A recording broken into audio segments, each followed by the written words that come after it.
सखी रे मुझे काला बलम नहीं भावे, सखी रे मुझे काला बलम नहीं भावे। जब वो काला नहाने को आवे, जब वो काला नहाने को आवे, सखी रे वो तो शेरन मैल छुड़ावे। सखी रे मोहे काला बलम नहीं भावे, सखी रे मुझे काला बलम नहीं भावे। जब वो काला है खाने को आवे, जब वो काला है खाने को आवे, सखी रे वो तो 16 फुलकियाँ खावे।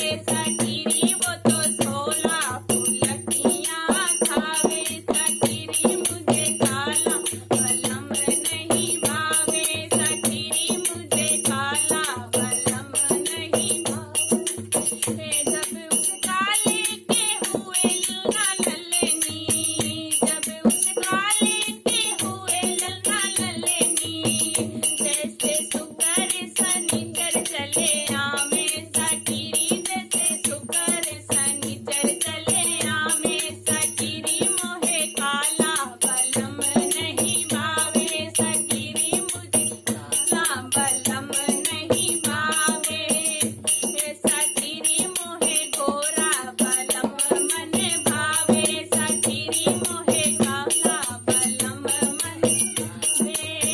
जब वो गोरा नहाने को आवे, जब वो गोरा नहाने को आवे, सखी रे वो तो लक से लगावे। सखी रे वो तो लक से लगावे।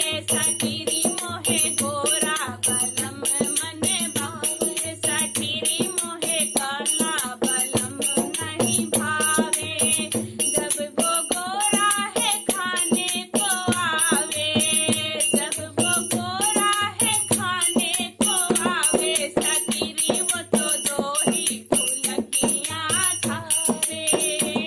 सखी रे वो तो 2 ही फुलकियाँ खावे। सखी रे मोहे काला बलम नहीं भावे, सखी रे मोहे गोरा बलम मन भावे। जब उस गोरे के हुए लल्ला लल्लनी, जब उस गोरे के हुए लल्ला लल्लनी, सखी रे जैसे सूरज चंद्र चले आमे, सखी रे जैसे सूरज चंदा चले आमे, सखी रे मोहे गोरा बलम मन भावे। सखी रे मोहे गोरा बलम मन भावे। भक्तजनों, उम्मीद है यह गीत आपको पसंद आया होगा।